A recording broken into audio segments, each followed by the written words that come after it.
Bienvenue sur Fleur d'Avocat. Je suis Lila-Louise Maréchaux et dans ce podcast, je vais à la rencontre des avocats bien dans leur robe. Au passage, Fleur d'Avocat, c'est aussi une newsletter que j'envoie chaque dimanche matin. J'y raconte le développement de mes activités et j'y partage aussi de l'expertise, notamment en matière de communication et de marketing. Vous pouvez vous abonner depuis le site fleurdavocat.fr. Place à l'interview, je vous souhaite une bonne écoute. Bonjour Didier Seban. Bonjour. Merci d'être mon invité sur le podcast Fleur d'Avocat. Racontez-moi Didier, comment et pourquoi vous êtes devenu avocat ? Alors je suis devenu avocat. D'abord j'étais militant syndical quand j'étais jeune. J'étais président de l'UNEF, donc j'ai passé des études à la fois de droit passionnantes mais aussi très actives puisque je faisais du syndicalisme étudiant. Ce combat pour plus de justice pour les étudiants, on est dans les années 76-80 où il y a de fortes mobilisations étudiantes, m'ont amené à m'interroger sur mon avenir. J'hésitais entre deux voies. La première qui était de rentrer dans la fonction publique, de passer l'ENA à l'époque. Je me suis d'ailleurs même inscrit en préparation à l'ENA parce que j'étais convaincu que l'action publique était nécessaire à notre pays et qu'il fallait l'améliorer, la rénover. Et puis devenir avocat parce que c'était aussi une manière de continuer cette activité que j'avais de défense des étudiants, mais là cette fois-ci de défense du tout venant. J'avais un grand ami, Pierre Mérat, qui lui rêvait d'embrasser la profession d'avocat et qui m'a convaincu de passer l'examen à l'époque. Je l'ai passé, j'ai eu cette chance, je suis peut-être un des derniers au barreau de ne pas avoir à passer l'école française du barreau. On passait l'examen et puis on était directement avocat stagiaire, ce qui m'a permis d'embrasser très vite le métier après mes études. Ouais, vous aviez 23 ans, 24 voilà, c'est ans, ça. Ouais, très jeune. Qu'est-ce qui a tranché pour la profession d'avocat plutôt que la fonction publique ? Ce qui a tranché d'une part, c'est qu'il fallait que je gagne ma vie parce que je devais avoir des enfants. Enfin, j'étais dans une période où je souhaitais avoir des enfants, donc c'était plus rapide. Et puis, c'est aussi cette idée d'indépendance, cette idée d'être maître de sa propre vie, de son propre destin, là où dans l'administration, on m'avait dit tu risques de te retrouver dans des postes inintéressants, à des fonctions qui ne te conviennent pas, et puis où ton engagement pourrait être un frein, ton engagement passé pourrait être un frein à une carrière, à la carrière dont tu rêves. Donc, au fond, c'est cette idée d'indépendance, de liberté qui m'a guidé dans le choix de la profession d'avocat. Et qu'est-ce qui se passe ? Donc vous intégrez la profession d'avocat, avocat stagiaire. Auprès de qui est-ce que vous êtes stagiaire justement ? Alors c'est un peu extraordinaire. Je voulais complètement quitter le milieu politique ou le milieu au début de cette carrière. Je voulais changer d'horizon et donc je suis rentré chez un grand avocat pénaliste de l'époque, Jean-Louis Pelletier, qui était un peu le Dupond-Moretti de l'époque, un grand avocat d'assises qui défendait tous les truands de la terre. À l'époque, il avait été l'avocat du gang de la Brise de Mer, de truands de toutes sortes. Il était connu dans sur toutes les cours d'assises de France. Et Jean-Louis était un avocat un peu à l'ancienne, avec une force de conviction, une manière de plaider qui faisait pleurer les jurés. Moi, je l'ai vu faire pleurer l'huissier d'audience qui s'est fait gronder par le président d'assises pour un assassin, en défendant un assassin. Donc, et il avait une capacité à se mettre dans la peau des jurés et à être eux, qui m'a toujours très impressionné et qui a été une belle première leçon professionnelle. Et pourquoi avoir eu envie de quitter ce milieu politique dont vous émaniez ? Parce que si vous voulez, les partis ou les organisations politiques voyaient l'avocat ou celui qui avait milité comme un futur permanent. Au fond, je ne voulais pas devenir un homme politique. Ça ne faisait pas rêver. Donc, à partir du moment où je ne voulais pas faire carrière en politique, même si je continue à avoir les mêmes convictions, la même volonté d'engagement, il fallait que je fasse autre chose et que finalement, dans ma carrière, je ne dépende pas des organisations politiques. Et le pénal, c'était un choix ou ça a été une opportunité ? Non, c'était un choix. À l'époque, mon papa était très copain avec le rédacteur en chef de France Soir, qui à l'époque était un grand journal, ce que n'est pas devenu le Site aujourd'hui, qui a repris ce nom, mais qui à l'époque était un grand journal d'information et notamment sur les faits divers, ce qu'on appelait les faits divers. C'était le propre de France Soir. Et à l'occasion, il lui dit mon fils va rentrer dans la profession, tu connais pas quelqu'un? Et il lui a recommandé j'ai eu cette chance de rentrer au barreau au travers de ce très grand avocat pénaliste de l'époque. Et ça vous a plu? Ça m'a tout de suite plu, évidemment. Ça m'a tout de suite plu parce que il y avait ce côté, vous savez, quand on embrasse la profession d'avocat, souvent, alors vous en avez vu beaucoup avec des profils différents, mais souvent on a cette idée de l'avocat qui va sauver la veuve et l'orphelin, qui est engagé auprès de la personne contre un système qui va la briser. Et donc, on a l'impression d'avoir un pouvoir très fort. Et puis, faut dire que Jean-Louis Pelletier, tout en étant un très grand avocat, était particulièrement désorganisé. Ce qui fait que on demandait des renvois parce qu'il avait 5 affaires le même jour. On demandait le report de l'affaire. Et puis, on arrivait, moi, il m'est arrivé de demander le renvoi d'une cour d'assises. Donc, il y avait tous les jurés, 10 avocats qui attendaient. Et je débarquais le matin en disant, je suis le collaborateur de Jean-Louis Pelletier. Je peux pas parce qu'il est à une autre cour d'assises à l'autre bout de la France.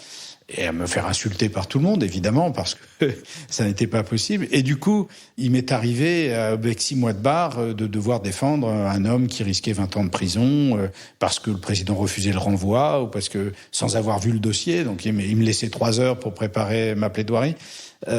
Ça vous fait trembler, ça vous fait mal au ventre, mais dans le même temps, ça vous donne un culot qui va me servir pour tout le reste de ma profession, parce qu'au fond, j'étais mis devant une situation telle qu'il fallait défendre, et j'avais pas le choix. Elle a duré combien de temps, cette collaboration ? Alors à l'époque, vous savez, on restait pas longtemps collaborateurs, parce que les avocats s'installaient, on était à peu près 6000 au barreau de Paris. Les avocats s'installaient vite, elle a duré un peu plus d'1 an. Ouais, donc vraiment la période de stage stricto sensu. Et donc vous vous installez pour faire du pénal ? Je m'installe pour faire du pénal, je commence à défendre ce qu'on défend quand on est jeune avocat pénaliste, le tout venant, le trafiquant de stupéfiants. Jean-Louis Pelletier avait eu la gentillesse de me dire « vous plaiderez les affaires que vous avez suivies ». Donc j'ai plaidé avec lui un certain nombre d'affaires de cour d'assises, de meurtres, de toute nature. Et puis, à l'époque, il y avait ce phénomène, par exemple, j'avais 2-3 clients à Pontoise, à la maison d'arrêt de Pontoise, et comme j'allais les voir régulièrement, je suis devenu l'avocat de la maison d'arrêt de Pontoise en quelques années. Donc j'avais beaucoup d'affaires de toute nature que m'envoyaient les co-détenus les uns après les autres. Et puis, il s'est trouvé qu'à un moment donné, j'ai trouvé que ce pénal-là me rendait un peu idiot. Je dois dire. Qu'est-ce que vous voulez dire par là ? Parce que cette clientèle du tout venant pénal, notamment du trafic de stupéfiants et choses comme ça, a un rapport à l'avocat, d'abord plus souvent à l'avocat, bon ça à la limite on fait avec, mais elle a un rapport qui est d'abord financier, et puis j'avais l'impression de pas faire bouger la justice parce qu'au fond l'avocat dans ces affaires-là est un peu le grain de sable ou l'assistante sociale qui fait passer des choses et qui une fois de temps en temps fait bouger les lignes, mais sur 10 affaires plaidées, il y en avait une où on avait été vraiment utile, et le reste où on jouait un peu le rôle de faire valoir parce que les juges condamnaient au poids ou donc j'avais l'impression de perdre un peu mon temps. Je passais mon temps dans ma voiture à aller voir les détenus en prison, à attendre très longtemps pour les voir, du temps dans ma voiture à aller d'une juridiction à l'autre. J'avais peu de temps pour préparer les dossiers parce qu'on court partout, et j'avais l'impression de ne pas être vraiment efficace, pas vraiment utile à cette clientèle-là, qui quelquefois aussi n'a pas un intérêt intellectuel très très vif et ne contribue pas à vous faire. Donc pour une satisfaction professionnelle, pour avoir obtenu un acquittement ou une relaxe, ou pour une satisfaction professionnelle, pour avoir donné le coup de main à quelqu'un pour s'en sortir, il y avait quand même beaucoup de désillusions. Et donc comment vous réorientez les choses ? J'avais fait Sciences Po, en dehors de mes études d'avocat. J'étais très intéressé par la chose publique. J'avais quelques copains qui commençaient à travailler dans les mairies, dans les municipalités. Donc, je me suis dit, pourquoi pas, ça pourrait être intéressant. Et à l'époque, il n'y avait que les avocats au Conseil d'État, à la Cour de cassation et au Conseil d'État qui faisaient du droit public, et très peu, quelques cabinets d'avocats de droit public. Mais ces gens-là n'appréhendaient pas complètement la problématique des personnes publiques, parce qu'une personne publique, une mairie, un département, une région, ça a certes des problèmes de droit public, de relation de la puissance publique à l'administré, ce que gère le droit public, mais ça tout un tas d'autres problèmes. Ça a un agent agressé, un maire diffamé, un bail commercial qui signe, donc ça mobilise tous les domaines du droit. Or, pour faire réponse à ces personnes, ils avaient le choix. Souvent, c'était le copain du maire qui était l'avocat de la commune, ou alors quand ils voulaient quelqu'un d'un peu spécialiste, ils prenaient un avocat de droit public. Mais il y avait personne qui avait construit une offre pour répondre à tous les besoins de ces personnes. Et donc, j'ai commencé à travailler pour une deuxième. La mairie d'à côté, mon premier client était la mairie de Pantin, puis après la mairie d'Aubervilliers. Et puis, je me suis aperçu, par exemple, que à la mairie d'Aubervilliers, la première préoccupation des habitants, c'était le logement. Parce qu'il y avait beaucoup d'habitants insalubres, de logements. Donc, j'ai proposé au maire de créer une permanence pour ces habitants, en leur donnant les premiers conseils, en leur rédigeant les premiers courriers pour, par exemple, s'attaquer à leur bailleur, ou les aidant à saisir le tribunal d'instance à l'époque pour obtenir la réparation d'une fenêtre. Donc, j'avais su, en appréhendant autre chose qu'un domaine du droit public, aider la ville à avoir une réponse adapté à ce que demandait sa population, ses administrés. Comment vous aviez fait parce que c'est une chose d'avoir des amis qui ont commencé leur carrière dans l'administration et soit d'être avocat, et puis c'est une autre de repérer que en fait elles ont un besoin qui n'est pas vraiment adressé. Comment vous avez le souvenir de cette prise de conscience qu'il y avait un espace vide en termes de prestation de services, enfin de réponse à des besoins pour cette population? Oui, mon premier client, parce que j'y habitais, que j'étais devenu un peu copain avec le maire, c'était la mairie de Pantin. Et une mairie de Pantin, une ville qui avait 50 000 habitants, dans lequel je suis rentré au début en proposant justement au maire de tenir les permanences pour les habitants. Donc où j'ai eu un peu une vision à la fois de la misère humaine, des difficultés, des problématiques que rencontraient les gens, de la difficulté de l'accès au droit.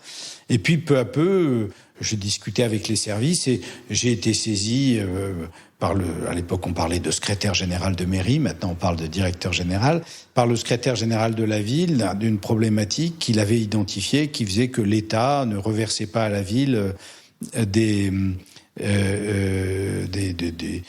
allocations qu'il aurait dû recevoir, compensait pas des baisses de taxes professionnelles. Donc un sujet un peu touchy pour moi. Et technique en plus, ouais. Un peu technique. Et ça me faisait un peu peur, évidemment. Et puis comme ce secrétaire général était très renseigné, avait déjà fouillé un peu la question, ça m'a aidé à reprendre les choses. Et je me suis aperçu, en menant ce contentieux, que finalement toutes les mairies avaient ce problème. Et donc j'ai écrit 1 ou 2 articles sur le sujet, une fois après m'y être penché, et d'autres mairies sont venues vers moi. Donc première étape. Deuxième étape, le maire n'était pas content de son avocat parce que, pourquoi a-t-il changé ? Son avocat avait oublié de faire appel d'une affaire où la mairie avait été condamnée au prud'homme. Parce qu'elle pouvait employer des salariés de droit privé, pas que des fonctionnaires. Et donc, je suis intervenu sur une histoire de prud'homme. Et puis, peu de temps après, il y a un agent qui s'est fait agresser par un habitant et on m'a demandé de défendre cet agent. Et je me suis aperçu, donc au travers, vous voyez, d'un sujet très touchy en droit public, d'un autre sujet en droit social, puis d'un sujet en droit pénal, que finalement, il y avait besoin de répondre à l'intégralité de ces demandes au travers de cette collectivité. Et c'est là où j'ai eu l'idée que c'est à partir de là où j'ai eu l'idée, il faut monter une offre globale, être capable de répondre à tous ces besoins et pas seulement dire je suis un publiciste. Et à travers de différents sujets qui ont mobilisé les collectivités. Alors il y a eu d'autres sujets, je me rappelle d'un contentieux de masse qu'on a eu au travers des émeutes qui ont suivi les morts à Clichy-sous-Bois, où beaucoup de patrimoine des collectivités avait été détruit, où il a fallu attaquer l'État pour dire qu'il avait une responsabilité du fait de ses attroupements. Donc j'ai été saisi par une multitude de collectivités parce qu'on avait communiqué sur ce point dans les revues la Gazette des communes, les revues que lisent les agents publics ou les mairies. J'ai le souvenir d'un fort développement du cabinet lié au fait qu'un banquier leur avait fait prendre des emprunts toxiques, Dexia, une banque pourtant d'origine publique, avait convaincu les collectivités de signer des emprunts basés sur le cours du franc suisse et donc les collectivités se sont retrouvées à devoir faire des remboursements exorbitants le moment où le franc suisse a pris de la valeur par rapport à l'euro. Et tout ça s'était fait avec la bénédiction de l'État, puisque c'était une banque issue de tout ça. Et donc on a lancé un contentieux bancaire, là cette fois, vous voyez, ça n'a rien à voir avec le droit public. On a lancé un contentieux bancaire pour de très nombreuses collectivités. Et le jour où le tribunal de Nanterre a décidé que la banque était en tort et il fallait appliquer le taux effectif global, le taux qu'on retient, parce qu'elle n'avait pas indiqué le risque aux collectivités, qu'elle n'avait pas indiqué ce taux effectif global. Il fallait appliquer plus exactement le taux d'usure et pas plus. Eh bien, la place de Paris, la place bancaire a tremblé, honnêtement, ça a fait la une du Monde. Je me suis dit, là, vraiment, on sert à quelque chose. Bon, le gouvernement, le lobby des banques s'est mis en œuvre, le gouvernement a été obligé de faire une loi et de limiter le risque pour les collectivités, tout en leur faisant payer une partie de ces emprunts toxiques, mais là, j'ai senti que, au fond, le droit pouvait vraiment être un moyen utile de faire bouger les marges. Ouais, c'est sûr que l'impact est différent. Moi, ce que j'entends, c'est finalement que de avocats publicistes pour toucher effectivement les agents publics, enfin les acteurs publics, pas que les agents. Vous avez en fait traduit ça en problèmes concrets, c'est-à-dire les problèmes des administrés face au logement, les emprunts toxiques, le type d'emprunt auxquels sont sujets justement ces collectivités. Vous êtes allé sur des problématiques concrètes plutôt que de partir d'une expertise. Et que ça a parlé en fait à ces personnes-là, à ces acteurs. Oui, c'est une leçon d'ailleurs pour développer un cabinet. Moi, je pense que il faut d'abord beaucoup écouter ses clients et leurs problèmes, et pas partir avec une idée préconçue de ce que ça doit être. Au fond, si on part, moi, ce que je dis aux avocats du cabinet souvent, c'est que quand on déjeune ou quand on rencontre un client, il faut d'abord le faire parler de ses problématiques. Il faut d'abord le faire parler de ses soucis. Il faut d'abord le faire parler de ce qui le préoccupe. Évidemment, plutôt que de plaquer un produit qu'on aurait à leur vendre à tout prix, c'est à partir de ces problématiques, c'est à partir de ces difficultés qu'on va construire une offre, une réponse qui puisse y correspondre. Et je dois dire que les avocats sont souvent très étonnés. Je continue à lire, d'abord à lire à lire Le Monde, Les Échos, Libération, Le Figaro, à lire la presse, à lire la presse spécialisée, le Moniteur, la Gazette des communes, les choses comme ça, spécialisées dans le domaine de compétences de notre clientèle. Et puis, maintenant, les réseaux sociaux sont évidemment une manière aussi de s'informer de ce qui se passe. Et puis de lire toutes les revues juridiques, de parcourir, évidemment, je ne lis pas tous les articles, pour sentir finalement ce qui va faire l'actualité, ce qui va faire le sujet de demain. Vous voyez, là, aujourd'hui, je suis convaincu que si on ne parle pas de transition énergétique et si on ne se pose pas la question de l'offre qu'on peut faire dans tous les domaines du droit liés à cette question de la transition énergétique, on passe à côté de ce qui est en train de bouleverser la planète et notre pays particulièrement. Comment est-ce que vous avez... Parce que donc vous étiez tout jeune quand vous vous êtes installé. Ensuite, vous avez eu ces quelques années de pénal pur sur des problématiques complètement différente de celle que ensuite vous avez développée pour ces acteurs publics. Comment est-ce que vous avez justement géré cette diversité de matières, de pratiques, d'expertise à mettre en œuvre pour ces clients? Justement, le prud'homme, le droit, le logement, et puis ensuite le bancaire et le financier. Enfin, comment est-ce que vous avez géré ça? Peu à peu, en cherchant les compétences. C'est-à-dire que, évidemment, moi, je ne suis pas compétent en tout, et la plupart des avocats ici sont plus compétents que moi dans leur domaine de compétences. Je pense qu'en cherchant une avocate qui était spécialisée en droit bancaire, ou un avocat qui avait un intérêt pour la chose et qui s'est spécialisé, qui a beaucoup travaillé, en cherchant quelqu'un qui s'intéressait au droit du logement insalubre, en cherchant quelqu'un qui va s'intéresser au droit du logement social, finalement, on va peu à peu construire une équipe qui est capable de répondre à cette diversité des problématiques. Moi, je crois beaucoup à la spécialisation, même si je suis un très grand généraliste, un généraliste qui a essayé de comprendre, d'avoir une vue un peu panoramique des différents domaines du droit. Mais je crois que il faut, et c'est pour ça que je crois à la structure d'avocat, je ne crois pas beaucoup à l'avocat individuel installé seul, je crois qu'il faut se spécialiser. À partir de quand est-ce que vous avez commencé à vous structurer en cabinet, justement? Quand est-ce que, j'imagine au début c'était de façon plus informelle, des binômes de travail sur des dossiers. À partir de quand est-ce que vous avez transformé ça en une structure? Alors, il y a eu plusieurs étapes. On est assez vite été 5, 6, 7, 8, 10. Et puis, ce qui a complètement changé la donne, c'est la création des marchés publics d'avocats. C'est-à-dire que les personnes publiques, à un moment donné, le Conseil d'État a décidé que les avocats devaient être soumis à l'obligation de mise en concurrence. Donc, l'avocat du maire, c'était fini. Et les collectivités ont peu à peu lancé des appels d'offres, des mises en concurrence pour choisir leur cabinet. J'ai très vite ressenti que la donne avait été changée parce que nous étions beaucoup l'avocat à l'époque d'un assureur qui est la SMAC, qui est l'assureur, le principal assureur des collectivités locales. J'étais assez ami avec les dirigeants qui m'avaient fait visiter leur salle des marchés.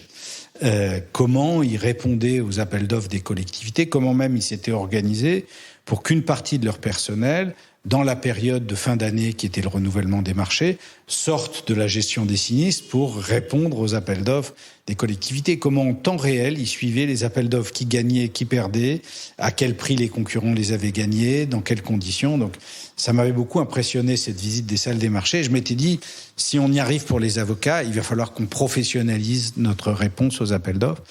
Et donc on a très vite créé un service appel d'offres. Donc recruter des gens dédiés à faire des réponses et à essayer d'industrialiser, si c'était possible, ces réponses. Donc ça a été peut-être l'innovation qui a fait donner un nouvel élan au cabinet. Donc on a répondu à ces appels d'offres, on s'est mis en état de marche pour y répondre. Et puis nos confrères publicistes y ont répondu aussi. Mais on avait un avantage concurrentiel. On a eu un avantage concurrentiel pendant quelques années, c'est que les collectivités allotissaient, c'est-à-dire faisaient un lot, souvent un lot droit public, un lot droit privé ou un lot droit pénal, pour répondre à cette diversité des besoins qu'elles avaient. Et parmi les avocats répondant aux appels d'offres, on était peut-être les seuls à pouvoir aligner des vraies compétences en droit privé et en droit pénal. Et les privatistes ou les pénalistes ne répondaient pas à ces appels d'offres. C'est un peu compliqué, ça demande une ingénierie pour pouvoir y répondre. Donc pendant quelques années, on a presque raflé tous les marchés en droit privé ou en droit pénal des collectivités, ce qui nous a permis de nous faire connaître dans toute la France et de grandir beaucoup et d'avoir une réponse encore plus adaptée. Et ces succès en droit privé ou en droit pénal, alimenter aussi le droit public, puisque les collectivités, quand elles nous découvraient sur ce secteur-là, quelquefois faisaient appel à nous en droit public. Oui, pour des points plus ponctuels qui pouvaient sortir de ce qui devait passer par les marchés. Évidemment. Et la structure, par exemple au démarrage, et c'est intéressant d'ailleurs d'avoir l'évolution, au démarrage de ce passage par les marchés pour les cabinets d'avocats aussi, et aujourd'hui, ça représente quelle proportion de votre chiffre d'affaires, par exemple ? On a à peu près 70% de notre chiffre d'affaires qui vient des marchés publics. Ouais. C'est à la fois inquiétant, puisqu'on est remis en concurrence régulièrement, pas forcément. Il y a certains marchés qui sont pour 3 ou 4 ans. Mais c'est à la fois aussi sécurisant parce que quand on a un marché, on sait qu'on va avoir du travail pendant 2 ans, pendant 3 ans, pendant 4 ans. Donc mais on a à peu près 90% de nos marchés qui sont reconduits, c'est-à-dire que les gens nous reprennent à la fin parce qu'ils ont été satisfaits du travail, même si c'est pas un critère. Ils se disent on a bien travaillé avec ce cabinet, on a envie finalement l'intuitu personae qu'on retrouve dans d'autres professions, finalement on l'a par le renouvellement des marchés. Alors il y a des structures qui sont plus fidèles, les collectivités, les établissements publics. L'État, par exemple, est très infidèle. On peut mener une mission, y perdre beaucoup d'argent aussi, être beaucoup consacré et avoir rendu les services nécessaires. On s'en rappellera pas forcément au niveau de l'État. Est-ce que ça change quelque chose en termes de flux financiers ? C'est-à-dire, est-ce qu'un marché public, ça implique que derrière, c'est du revenu par du forfait ou c'est du revenu par abonnement, ou est-ce que ça reste de la facturation, par exemple au temps passé ou autre. Enfin, quel est le lien entre le mode de choix et ensuite le mode de financement, Alors, l'imagination est au pouvoir dans les collectivités. Il y en a certaines qui vous imposent des forfaits. Difficile pour nous parce que on ne sait pas de quelle affaire on peut parler. On mélange des choux et des carottes, si j'ose dire. On vous demande un forfait pour tout contentieux, mais quand est mis en cause, par exemple, un plan local d'urbanisme intercommunal, il peut y avoir, c'est des documents extrêmement importants. Il y a des recours de toutes sortes. Il peut y avoir des contentieux très lourds. Et quand va être mis en cause, je sais pas, l'autorisation donnée à un cafetier d'occuper une terrasse, évidemment, c'est un contentieux qui est pas du même niveau. Mais dans certains appels d'offres, on vous demande d'annoncer un prix, quel que soit le contentieux. Donc c'est pas forcément bien fait. Il y en a beaucoup qui font quand même au tarif horaire. Il y en a, c'est relativement rare l'abonnement en fait, puisque c'est difficile d'évaluer quel va être le besoin, donc l'abonnement se fait assez peu. Non, ça s'est traduit, si vous voulez, la difficulté a été que un certain nombre de confrères se sont aperçus que comme les collectivités avaient du mal à juger de la qualité de l'offre, parce que quand vous avez 2 avocats qui se présentent en disant je sais tout faire, 2 cabinets, c'est difficile de dire celui-là il sait mieux faire que l'autre. Donc l'appréciation technique de la valeur du cabinet est difficile. Donc du coup, un certain nombre de collectivités ont décidé de privilégier le prix ou de mettre 20 à tous les cabinets qui se présentaient. Donc du coup, techniquement, et du coup, le prix devenait le sujet essentiel. Donc on a vu apparaître des offres très low cost, des cabinets d'avocats qui répondent à des tarifs qui sont inférieurs à ceux de mon plombier ou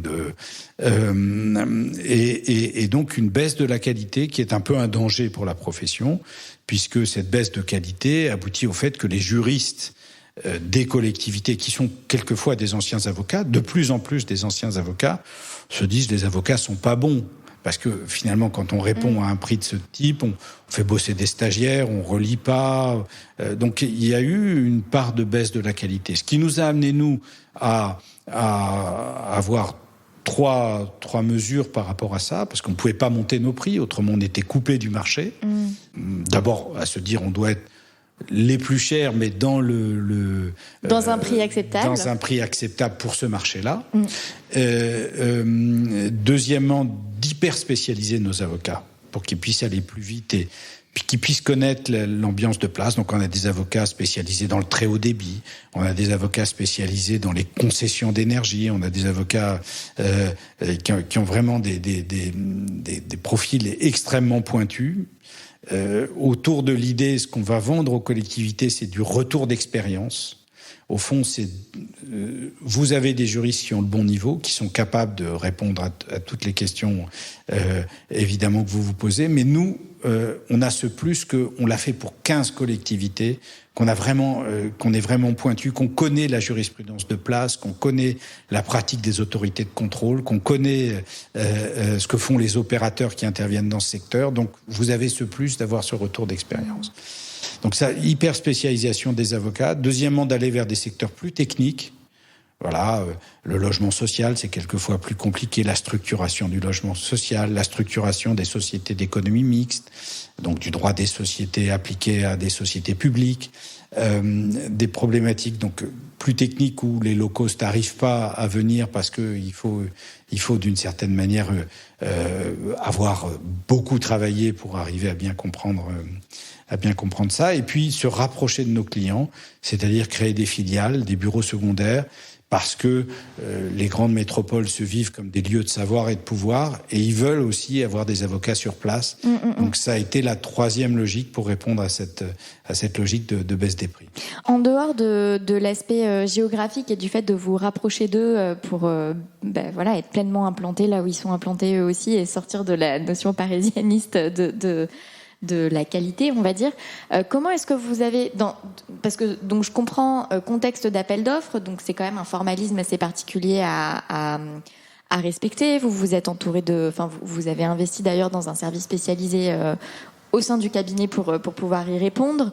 Et dans ce cadre-là, arriver à valoriser ce dont vous me faites part actuellement, c'est-à-dire l'hyperspécialisation, la très bonne connaissance du secteur, pas que du droit, mais aussi du secteur, et bien évidemment aussi se rapprocher de domaines plus techniques. Comment est-ce que ça, vous avez réussi à le valoriser justement dans ces appels d'offres pour vous distinguer du low cost et pouvoir on va dire pas justifier, mais valoriser les honoraires que vous demandiez sans rentrer dans du low cost? D'abord, la connaissance du marché, ça implique d'aller au salon professionnel, de participer aux initiatives, de beaucoup communiquer. On publie 3 lettres d'actualité juridique par mois, une générale, une environnement énergie et une droit privé des affaires, qu'on adresse très largement. Donc il y a une très grosse part d'informations gratuites, au fond, qu'on donne à nos clients, mais au-delà de nos clients. Pendant très longtemps, on a fait un nombre de conférences gratuites au cabinet très important. On venait de partout. Donc, il y a eu tout cet effort et qui se poursuit. On publie beaucoup. Tout avocat du cabinet a pour objectif d'essayer de publier au moins 2 articles par an dans les revues spéciales, ou dans les revues juridiques, ou dans les revues que lisent nos clients, techniques que lisent nos clients. Donc, il y a cet effort-là. Et puis, il y a des alliances aussi qu'il faut mener avec des bureaux d'études, puisque souvent les appels d'offres, on va chercher une compétence technique, une compétence financière et une compétence juridique. Donc, connaître son marché, c'est aussi connaître les cabinets techniques ou d'organisation qui interviennent dans ce domaine et avoir noué des alliances avec eux.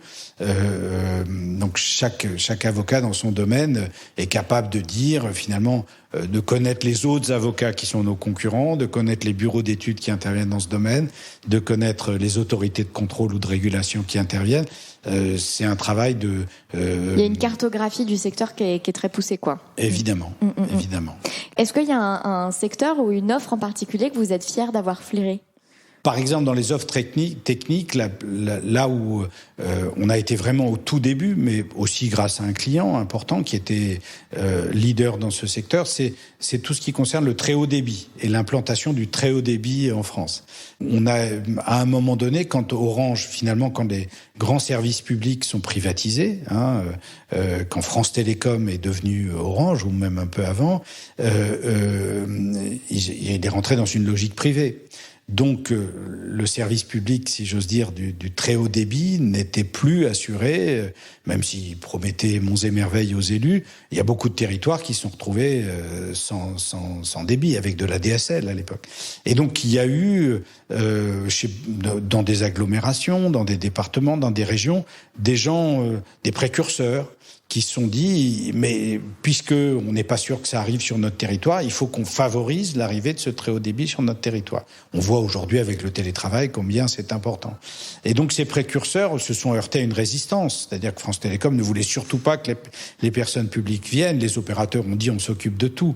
Et il y a eu des procès, il y a eu des contentieux pour dire c'est pas de la compétence des personnes publiques de le faire. Et on les a accompagnés en lobbying, ces précurseurs, et puis en droit, pour construire ces premiers réseaux très haut débit. Et quand je vois aujourd'hui que dans beaucoup de régions, il y a cette desserte qui permet justement de désenclaver des régions et tout ça, je suis assez fier de ce combat et d'y avoir participé. C'est sûr que l'impact économique global, c'est économique, géographique et sociologique qu'il est, c'est hyper intéressant. Et sur le point de vue, parce que aujourd'hui, c'est combien de personnes ce banc avocat ? On est 120. 120, avec combien de bureaux ? Avec 12 bureaux. 12 bureaux. Et combien d'associés ? On est 15 associés à Paris et une vingtaine si je compte les provinciaux. Ouais. Et comment est-ce que vous avez vécu cette augmentation démographique, on va dire, du cabinet ? Est-ce qu'il y a des grandes étapes qui ont été des tournants importants pour vous ? Si vous voulez, ce que je crois, ce qui fait un peu notre force, c'est que cette croissance, elle a été chaque année. Au fond, on n'est pas passé du simple au double ou du simple au triple en un an ou en 2 ans. Donc, peu à peu, le cabinet s'est structuré pour répondre à cette évolution. Et donc, peu à peu, on a créé des nouveaux secteurs, on s'est implanté dans d'autres domaines du droit. On s'est dit qu'il nous fallait quelqu'un, par exemple. Si vous voulez, dans les étapes, on peut dire qu'il y a eu, je vous ai parlé de cette grande étape des appels d'offres et de cette construction des réponses aux appels d'offres. Il y a eu une étape qui a été aussi l'ouverture à d'autres domaines que les personnes publiques et notamment tout ce qui concerne l'économie sociale et solidaire, qui représente quand même 10% du PIB de la France, donc qui est aussi un secteur pour nous d'avenir et de développement. Il y a eu ce choix de s'implanter en région.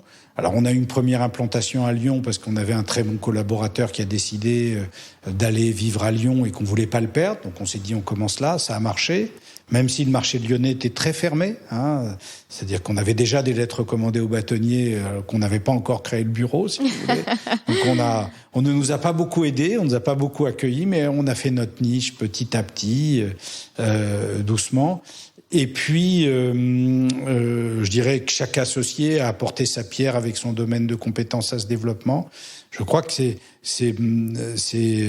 ce développement-là. Alors, faut y rajouter aussi un développement réputationnel, c'est-à-dire que peu à peu, on est reconnu comme une marque. D'ailleurs, c'est le changement de nom. On n'est plus ce banc et associé, mais on est ce banc avocat aujourd'hui. Donc, mon nom je tends à disparaître derrière cette marque. Ça a aussi été un choix. Et puis, c'est rajouté aussi à ça le fait que de plus en plus, ce que je constate, c'est que les collectivités viennent à nous quelquefois pour avoir une signature. C'est-à-dire que le sérieux, la rigueur, le fait qu'on sait que on n'écrit pas des choses pour faire plaisir, et qu'on fonde toujours ce qu'on écrit, fait que de plus en plus on vient nous voir parce que on sait qu'on a besoin sur un domaine d'être garanti, d'avoir une référence, et ça c'est important pour moi. J'avais eu un échange intéressant avec Hubert de Boisse, qui est justement à Lyon, et qui a aussi un cabinet qui a pas mal grandi, alors avec moins d'associés quand même que vous, mais qui avait pas mal abordé la question de finalement, quand il y a autant d'associés dans une structure, comment est-ce qu'on s'organise pour qu'il y ait une direction commune, comment est-ce que un aspect plus managérial de la chose, on va dire. Vous, comment est-ce que vous avez, vous et bien sûr en coordination avec vos associés, comment est-ce que vous avez géré ça, c'est-à-dire de faire en sorte que ça devienne une marque et que ce soit pas un éparpillement de personnes qui ont des compétences qui certes ont des synergies, il y a des clients communs, mais il y a quand même beaucoup de cabinets d'avocats, de grandes structures où finalement on est sur plein de sous-cabinets dans le cabinet, vous voyez ce que je veux dire, et j'ai l'impression que c'est pas votre cas. Comment est-ce que vous avez assuré ça, on va dire ? J'ai vécu un divorce professionnel tout au début de ma carrière. Suis resté très meurtri et finalement on était 2 associés et chacun avait son cabinet.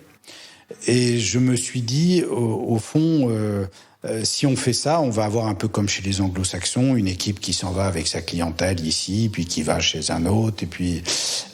Donc j'avais été un peu traumatisé par ce divorce professionnel et cette idée. Et donc mon idée était qu'au fond, les clients n'appartenaient à aucun des associés. Ils appartenaient vraiment à la structure au sens où ils étaient traités en fonction du domaine de compétences mobilisées par plusieurs associés.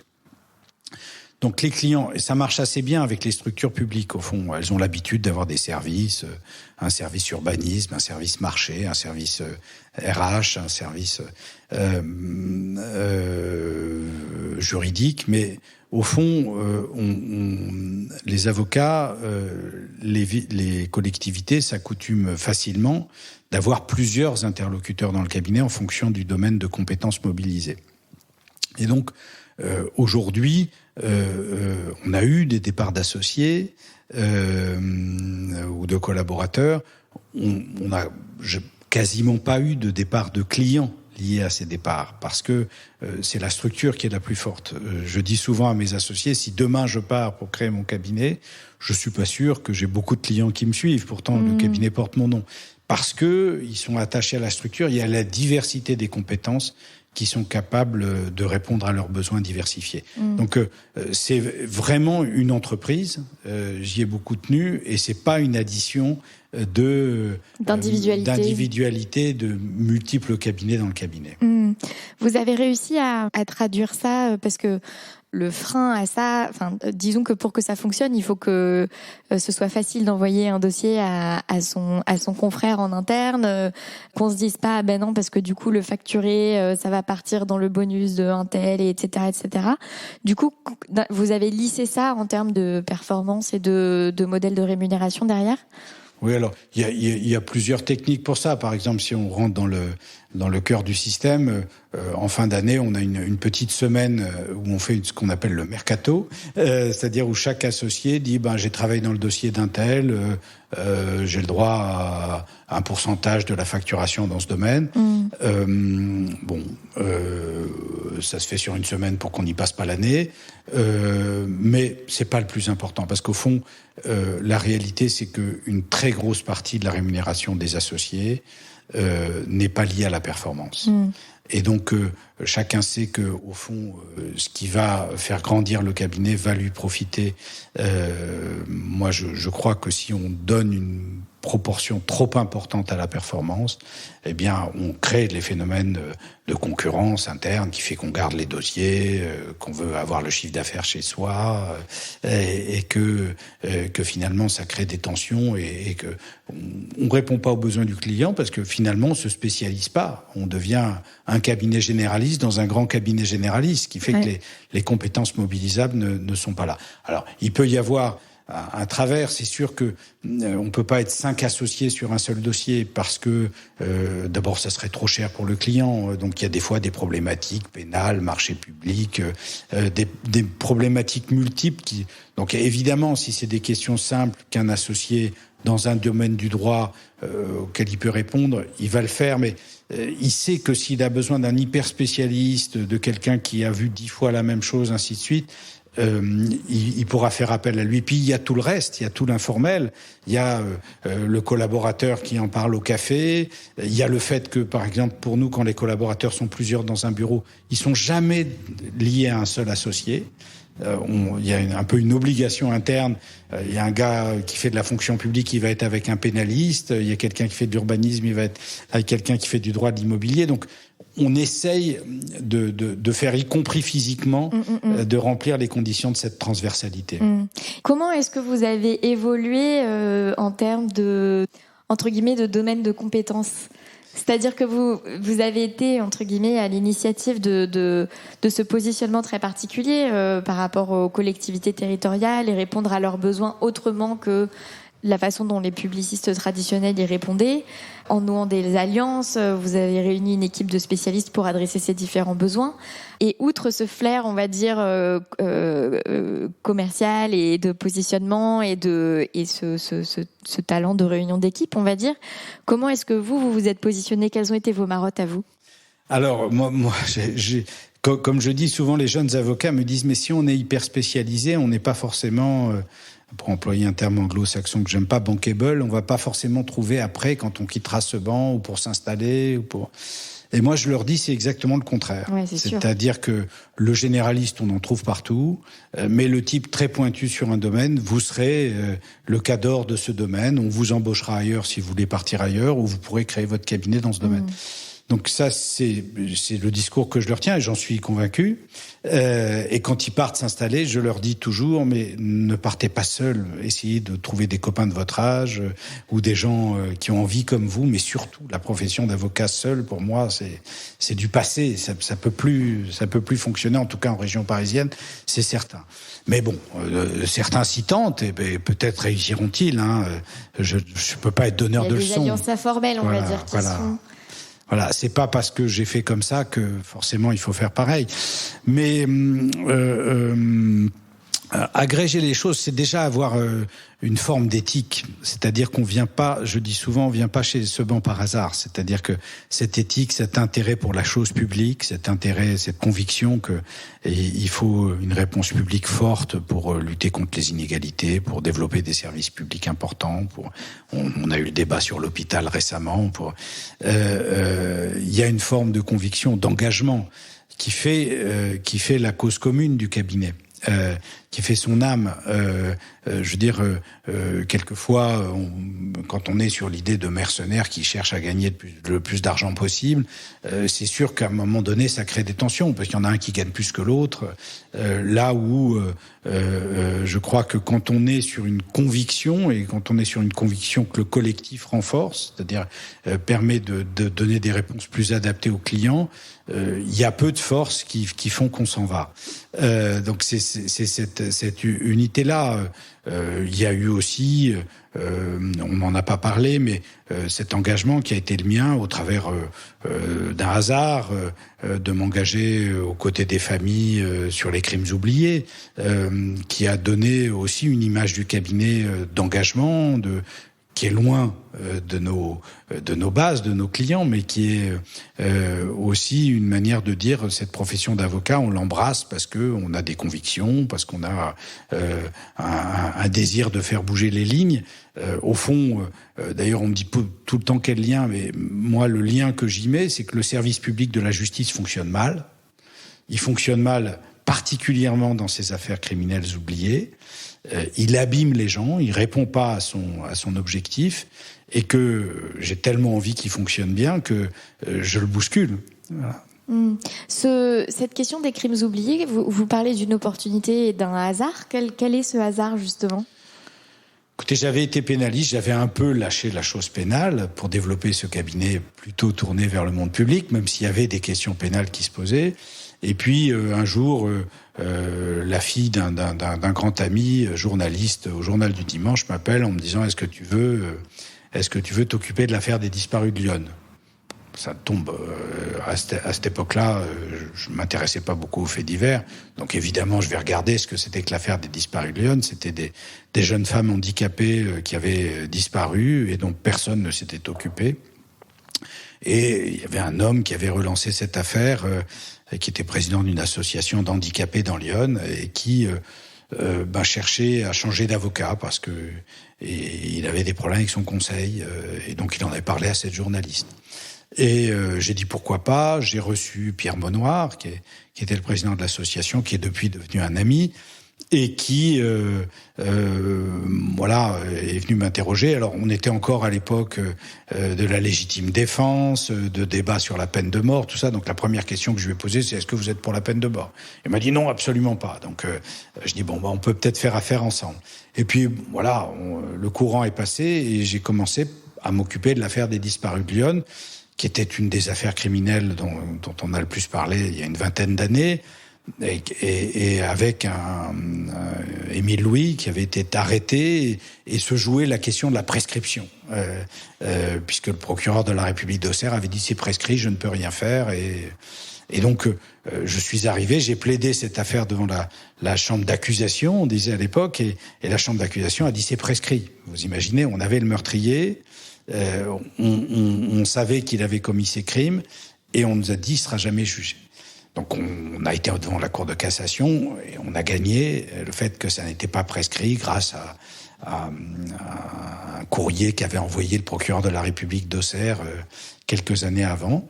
Et donc j'ai plaidé ces affaires des disparus de Lyon. Et au travers de ça, j'ai vu combien notre société et la justice dans cette société laissaient un certain nombre de gens de côté par rapport à des crimes abominables qui sont les plus sévèrement punis par le code pénal, et que notre système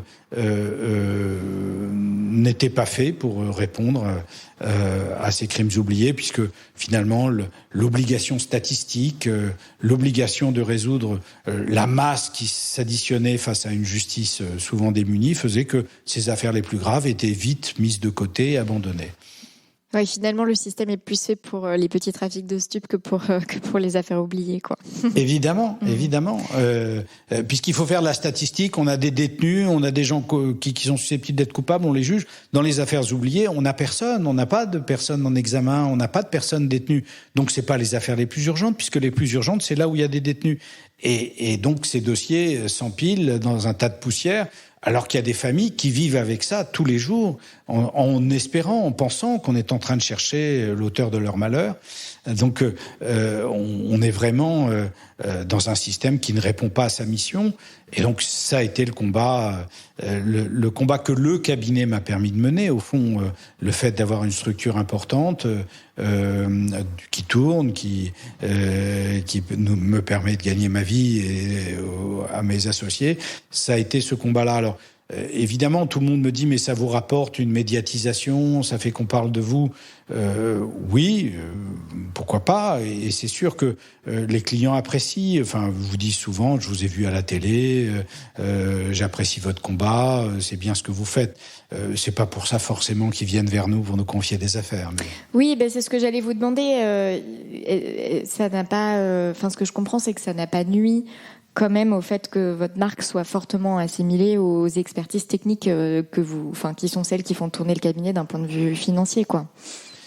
Oui, parce que pour les gens, finalement, l'avocat, ça reste quand même aussi celui dont je rêvais quand je suis rentré dans la profession, celui qui mène des combats, celui qui est capable de défendre, celui qui est abandonné de tous. Et donc, cette idée que son avocat mène des combats, c'est admis aussi.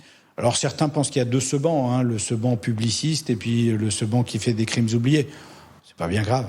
Et dans le droit public, est-ce qu'il y a, vous avez parlé tout à l'heure de la question du haut débit et du télécom. Est-ce que on va dire que ça a été votre expertise technique la plus poussée ou qu'est-ce que sur le Seban droit public, on va dire, quel est votre sur le Seban droit public, il y a des expertises extrêmement poussées. Il y a une avocate qui est spécialisée. Mais là, je vous parle de vous personnellement. Pas de Seban la marque. Mais c'est intéressant, vous êtes complètement... naturellement, vous vous effacez complètement derrière la marque, quoi. Écoutez, souvent, je suis l'associé pompier. C'est-à-dire que le jour où il y a un départ, où il y a une difficulté dans un secteur... Alors, moi, j'avais fait un 3e cycle de droit social. Donc, il m'est arrivé, parce que ce secteur a été un peu en difficulté, d'être le référent en droit social. Mon épouse a été pendant toute sa vie directrice d'une société d'aménagement urbain. Donc j'ai longtemps été l'associé urbanisme parce que je m'intéressais à ces questions de faire la ville et des conséquences en termes d'organisation urbaine, d'aménagement de faire la ville. Donc ça m'a passionné. J'ai été pendant longtemps l'associé. Aujourd'hui, j'ai une excellente associée qui a repris le flambeau. Comme je m'intéresse à la vie des affaires publiques, aux questions politiques, il m'arrive aujourd'hui d'intervenir parce que on a eu un départ dans ce secteur-là, dans le domaine de la vie des affaires publiques. Je dis souvent à ces avocats qui me disent « je veux pas faire toute ma vie la même chose », je leur dis « les opportunités et les chances que vous allez rencontrer vous permettront naturellement de faire des tonnes de choses. » Donc oui, j'ai dans les expertises dont je dispose, je suis capable encore, même si ça change tout le temps et que je suis pas forcément tous les jours à jour, de parler de ces questions d'urbanisme, de parler de ces questions de vie politique, de laïcité, d'intercommunalité, de parler de ces questions de droit social. Mais j'ai heureusement, et heureusement pour les clients, aussi des compétences très pointues derrière. Et ils acceptent que je vienne les voir, qu'on parle un peu généralement d'un problème, et que derrière, je leur dise, mais je vais vous mettre à votre disposition l'hyper spécialiste qui va vous dire comment on fait ailleurs. Je crois que c'est d'ailleurs l'argument commercialement qui porte le plus souvent, c'est cette idée, vous allez, vous, dans votre vie, passer une seule fois une délégation de service public pour faire de la géothermie, pour gérer un parc d'exposition. Ça va vous arriver, vous, collectivité, une fois, parce que c'est des concessions qui vont durer 10 ans, 15 ans, 20 ans. Le juriste va le faire une fois. Si vous voulez avoir du retour d'expérience, celui qui a négocié 15 fois la création d'une unité de géothermie ou le fait de confier un parc d'exposition, venez à nous parce que vous aurez le juriste qui l'a fait 15 fois. Qu'est-ce que vous attendez de la suite de votre exercice ? D'abord de finir le Tour de France. On a encore Marseille et Nice où on n'a pas créé de cabinet où on aimerait aboutir. On est en discussion avec des confrères pour le faire. Donc je crois que ça c'est vraiment la première chose. Deuxièmement, asseoir le cabinet en termes de gouvernance pour que ils me poursuivent, c'est-à-dire que le jour où je déciderai de partir, ils puissent aboutir. Dans les combats qu'on mène, il y a encore cette question de l'économie sociale et solidaire où je trouve que il manque d'expertise unifiée pour répondre aux besoins de ces structures non lucratives qui me passionnent et qui rendent des services imminents. Il y a, je crois, l'enjeu aujourd'hui hospitalier. Le cabinet vient d'associer une maître de conférence en droit hospitalier à Clermont-Ferrand, qui est spécialiste de ces sujets. Donc, c'est Caroline Lantéro, c'est ça ? Caroline Lantéro, oui, qui est vraiment une personnalité, je crois, qui nous aidera à créer cette réponse qu'attendent les services hospitaliers. Et puis, je vous le disais dans l'entretien, je crois que l'enjeu climatique est maintenant... il n'y a pas besoin d'être très moderne pour voir que c'est l'enjeu des années qui viennent, peut-être des siècles qui viennent. Et donc, il faut que le cabinet soit capable d'y répondre. Donc, on va booster notre département environnement, on va booster notre réponse sur les énergies renouvelables, sur le droit des énergies renouvelables. On va s'intéresser en urbanisme à tous les sujets liés à la non-artificialisation des sols, à construire la ville sur la ville, qui est la condition pour... et puis j'aimerais bien, mais c'est peut-être un peu un rêve, venir sur les questions du droit agricole, où je trouve que le bio n'est pas assez défendu et qu'il faudrait des avocats dynamiques pour défendre. Voilà, quand je vois par exemple le procès qui est fait à Yucca en matière alimentaire, je me dis, il y a sûrement à mieux protéger ceux qui font de la bonne bouffe. Donc d'abord le sens et puis ensuite l'offre qui suit pour répondre à ce besoin plein de sens. Exactement. Il faut du sens pour faire cette profession. Quelle est votre dernière joie ? Écoutez, ma dernière grande joie, c'est la création du pôle criminel dédié au cold case, puisque c'est une bataille que nous menions depuis des années. Les juges d'instruction n'arrivent pas à faire les rapports entre différents crimes oubliés. Donc on est souvent en échec sur l'arrestation des tueurs en série. Et donc on se battait pour arriver à avoir un pôle spécialisé, des juges qui s'inscrivent dans la durée, dans la recherche sur ces crimes oubliés. Donc vraiment, là, j'ai l'impression que d'une certaine manière, le flambeau va être repris par la justice, et c'est mieux. C'est un combat d'avocats qu'il faut poursuivre, mais c'est quand même à la justice de répondre à cette exigence. Je crois que c'est vraiment ça, un des très beaux succès récents de ce combat que le cabinet a mené depuis 20 ans, donc accompagné dans son berceau de naissance ce pôle crimes oubliés. Comment vous vous y êtes pris ? De plein de manières. D'abord, on médiatise beaucoup nos affaires parce que les familles veulent que ces crimes ne soient pas oubliés. Donc pour qu'ils ne soient pas oubliés, il faut en parler. Et pour interpeller la justice, pour qu'elle mette les moyens, il faut en parler. Donc on nous reproche quelquefois d'être très médiatique, mais il faut beaucoup que ce pouvoir-là vienne s'opposer ou vienne questionner le pouvoir judiciaire qui est en échec. Donc on a beaucoup médiatisé, par exemple l'affaire Estelle Mouzin, on a beaucoup médiatisé le fait que la France avait abandonné les enquêtes sur Michel Fourniret après sa première condamnation, alors que nous nous battions en disant mais il a dit lui-même qu'il a commis d'autres crimes et on ne s'intéresse pas à lui, on ne parle pas du criminel, on parle des crimes, ce qui fait que chacun dans son coin, à Châteauroux, à Meaux, va enquêter sur un crime mais sans les mettre en rapport avec le parcours d'un criminel. Donc ça a fait suffisamment de scandale le fait qu'on soit à ce point en échec dans l'affaire Estelle Mouzin, alors que nous disions, nous depuis très longtemps, c'est Fourniret, mais que les juges, les policiers ne voulaient pas l'entendre, que on s'est dit il y a peut-être quelque chose qui marche pas. D'autre part, la rencontre de bonne volonté. J'ai eu de relations amicales avec le procureur général de Grenoble, Monsieur Dallest, qui a animé un groupe de travail qui m'a fait participer à ce groupe de travail sur les crimes oubliés. Donc, chez les magistrats, dans la magistrature, il y avait une prise de conscience. La juge d'instruction qui suit l'affaire Estelle Mouzin s'est beaucoup impliquée elle aussi. Donc, on avait une praticienne du droit c'était pas qu'un combat d'avocats, c'était aussi un combat de magistrats. Dupond-Moretti, disons-le franchement, parce que c'est un praticien qui est garde des Sceaux et qu'il a vu lui-même dans sa pratique des cours d'assises combien ces crimes-là n'étaient pas... il avait défendu une famille dans une histoire de crime en série, donc il avait conscience de ça et il s'est pas laissé endormir par son administration qui souvent n'a pas envie de bouger. L'administration du ministère. Donc, il y a eu aussi cette rencontre. Et puis, le fait qu'une juge d'instruction du groupe majoritaire, Madame Wiśniewski, soit députée à l'Assemblée, donc a porté les projets de texte que nous avons co-rédigés ou soutenus avec un certain nombre d'acteurs. Donc, il y a eu à un moment donné ce que j'appelle une rencontre des bonnes volontés, un alignement des planètes, qui a fait que ce combat a pu se porter. Et c'est ce que je crois aussi pour résoudre ces affaires, c'est-à-dire que quand on a un bon magistrat, un bon procureur, un bon juge d'instruction, des enquêteurs déterminés, aucune affaire ne résiste à l'enquête. C'est intéressant parce que vous avez quitté le pénal parce que vous vous ennuyiez intellectuellement et que vous trouviez que l'impact était pas assez stimulant et finalement vous vous y êtes retourné. Revenu, bien sûr. Vous avez parlé de ça comme étant, en réponse à ma question, quelle est votre dernière joie ?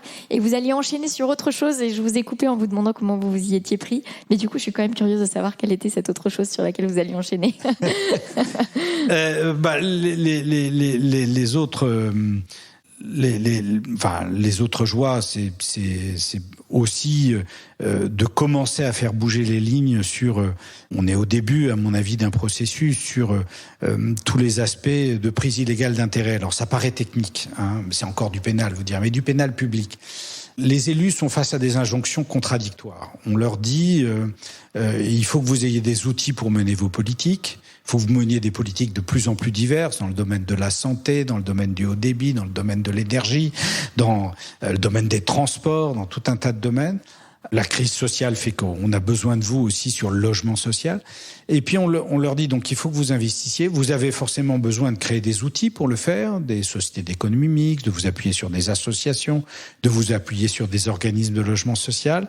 Et on leur dit finalement, mais quand vous êtes à la fois élu et dans ces structures-là, vous êtes en situation de prise illégale d'intérêt parce que la France est le seul pays qui réprime encore le fait d'être à la fois dans un intérêt public et dans un autre intérêt public.